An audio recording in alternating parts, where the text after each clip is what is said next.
ബാലരമകഥകൾ. സന്തോഷത്തിൻ്റെ രഹസ്യം. ഒരിക്കൽ രംഗദേവ് എന്ന യുവാവ് ഒരു ദിവ്യൻ്റെ അടുത്തെത്തി പറഞ്ഞു, ജീവിതത്തിൽ ഒട്ടും സന്തോഷമില്ല. കുറേ പണം കിട്ടിയാൽ ഞാൻ സന്തോഷിക്കുമായിരുന്നു. ദിവ്യൻ അത് ശ്രദ്ധയോടെ കേട്ടു. എന്നിട്ട് പറഞ്ഞു, എങ്കിൽ ഇന്ന് രാത്രി നീ ഗംഗാ നദിക്കരയിലെ മരച്ചുവട്ടിൽ ചെന്നിരിക്കുക. ആഗ്രഹം നടക്കും. രംഗദേവ് രാത്രി ഗംഗാ നദിക്കരയിലെത്തി. പക്ഷേ മരച്ചുവട്ടിൽ കൂരിരുട്ടിൽ ഏറെ നേരം കാത്തിരുന്നിട്ടും ഒന്നും സംഭവിച്ചില്ല. നിരാശയും സങ്കടവും സഹിക്കാതെ രംഗഭേദ് ചുറ്റിലുമുള്ള കല്ലുകൾ പെറുക്കി നദിയിലേക്ക് വലിച്ചെറിയാൻ തുടങ്ങി. കുറേ കഴിഞ്ഞപ്പോൾ അതാ വരുന്നു ആ ദിവ്യൻ. ദിവ്യൻ പറഞ്ഞു, ഇവിടെ പണ്ടൊരു രത്നഖനി ഉണ്ടായിരുന്നു. നീ പെറുക്കി നദിയിലേക്കിട്ടത് അതിലെ ഉപേക്ഷിക്കപ്പെട്ട രത്നക്കല്ലുകളായിരുന്നു. നിരാശയും അത്യാർത്തിയും കാരണം അതിൻ്റെ തിളക്കം നിന്റെ കണ്ണിൽ പെട്ടില്ല. ചുറ്റുമുള്ള കൊച്ചു കാര്യങ്ങളിൽ സന്തോഷം കണ്ടെത്താത്തവന് എത്ര പണം കിട്ടിയാലും സന്തോഷമുണ്ടാകില്ല. നാടോടിക്കഥ. ആനയും ആടും. ഒരിക്കൽ ഒരു ശില്പി കളിമണ്ണ് കൊണ്ട് ഒരു ആടിൻ്റെയും ആനയുടെയും ശില്പങ്ങൾ ഉണ്ടാക്കി. എന്നിട്ട് രണ്ടും വെയിലത്ത് ഉണക്കാൻ വെച്ചു. ഉച്ചയായപ്പോൾ ആനയുടെ ശില്പം പറഞ്ഞു, അമ്മേ, എന്തൊരു ചൂട്!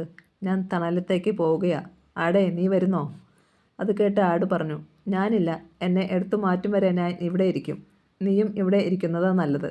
എന്നാൽ ആന അടുത്തുള്ള മരച്ചൂട്ടിൽ പോയി നിന്നു. അവിടെ നല്ല തണലായിരുന്നു. ഹയടാ, എന്ത് സുഖം! ആന പറഞ്ഞു. ആട് അത് കേട്ടിട്ടും ഒന്നും മിണ്ടാതെ പൊരിവെയിലത്തിരുന്നു. വൈകുന്നേരമായപ്പോൾ ഒരു വണ്ടി നിറയെ വിറകുമായി ശില്പി വന്നു. ഒപ്പം ഒരു സഹായിയും ഉണ്ടായിരുന്നു. സഹായി വണ്ടിയിൽ നിന്ന് വിറക് ഇറക്കി അടുക്കി വെച്ചു. ശില്പി പിന്നീട് ആടിൻ്റെയും ആനയുടെയും അടുത്തെത്തി പരിശോധിച്ചു. എന്നിട്ട് സഹായിയോടായി പറഞ്ഞു, ഈ ആടിനെ എടുത്ത് ആ വിറകിൻ്റെ പുറത്ത് വയ്ക്കൂ. ആന ശരിക്കും ഉണങ്ങിയിട്ടില്ല. അതിനെ നാളെ ചൂളയ്ക്ക് വെച്ചാൽ മതി. സഹായികൾ ആടിനെ വിറകിൻ്റെ പുറത്ത് വെച്ചു. എന്നിട്ട് തീ കൊളുത്തി. ആളിക്കത്തുന്ന തീയിൽ ഇരിക്കുന്ന ആടിനെ നോക്കി ആന പറഞ്ഞു, ഞാൻ പറഞ്ഞത് നീ കേട്ടില്ല. അതുകൊണ്ട് തീയിൽ കിടക്കേണ്ടി വന്നില്ലേ? ആട് അതൊന്നും കേട്ടതായി പോലും ഭാവിച്ചില്ല. കുറേ നേരം കഴിഞ്ഞ് തീ കെട്ടു. ആട് ചാരം കൊണ്ട് മൂടിപ്പോയി. അത് കണ്ട് ആന പറഞ്ഞു, ഹ, ആടേ, നിന്നെ കാണാനേയില്ല. ആദ്യം വെയിൽ കൊണ്ടു, പിന്നെ തീയിൽ കിടന്നു, ഇപ്പോഴിതാ ചാരത്തിനടിയിലായി. ഞാൻ വിളിച്ചപ്പോൾ വന്നെങ്കിൽ ഇവിടെ സുഖമായി കിടന്നു കൂടായിരുന്നോ? കുറച്ചു കഴിഞ്ഞപ്പോൾ ആകാശത്ത് കാർമേഘം ഉരുണ്ടുകൂടി. പെട്ടെന്ന് മഴ പെയ്യാനും തുടങ്ങി. അപ്പോഴെന്തു പറ്റി? മഴവെള്ളം വീണ ആന അലിയാൻ തുടങ്ങി. എന്നാൽ വെള്ളം വീണപ്പോൾ ആടിൻ്റെ പുറത്ത് പറ്റിയിരുന്ന പൊടിയും കരിയും ചാരവുമെല്ലാം അലിഞ്ഞുപോയി. ആട് ചുവന്നു തൊടുത്ത ഒരു സുന്ദരനായി. തൻ്റെ ശരീരം അലിയുന്നത് കണ്ട് പേടിച്ചു പോയ ആന കരയാൻ തുടങ്ങി.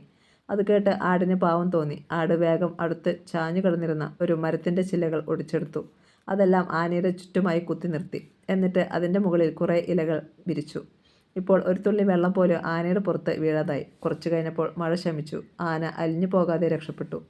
താമസിയാതെ ആകാശം തെളിഞ്ഞു. ആനയ്ക്ക് ആശ്വാസമായി. അവൻ ആടിനോട് ചോദിച്ചു, ആടേ, നമ്മളെ രണ്ടുപേരെയും ശില്പി മണ്ണുകൊണ്ടാണ് ഉണ്ടാക്കിയത്.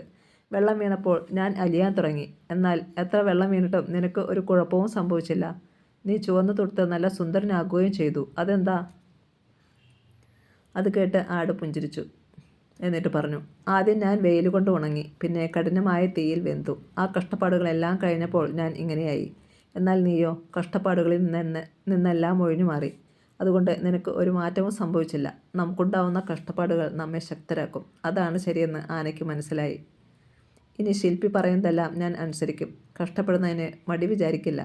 എനിക്കും ആടിനെ പോലെ സുന്ദരനും ശക്തനുമാകണം, ആന മനസ്സിൽ പറഞ്ഞു. കൈക്കൂലിക്കഥ.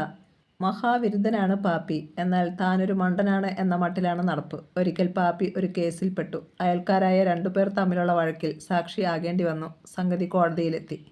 പേരുകെട്ട വക്കീലാണ് വാദിഭാഗത്ത്. ചോദ്യം ചെയ്തത് ആരെയും വിറപ്പിക്കുന്ന പുലി. അയാൾ പാപ്പിയെ വിസ്തരിക്കാൻ തുടങ്ങി.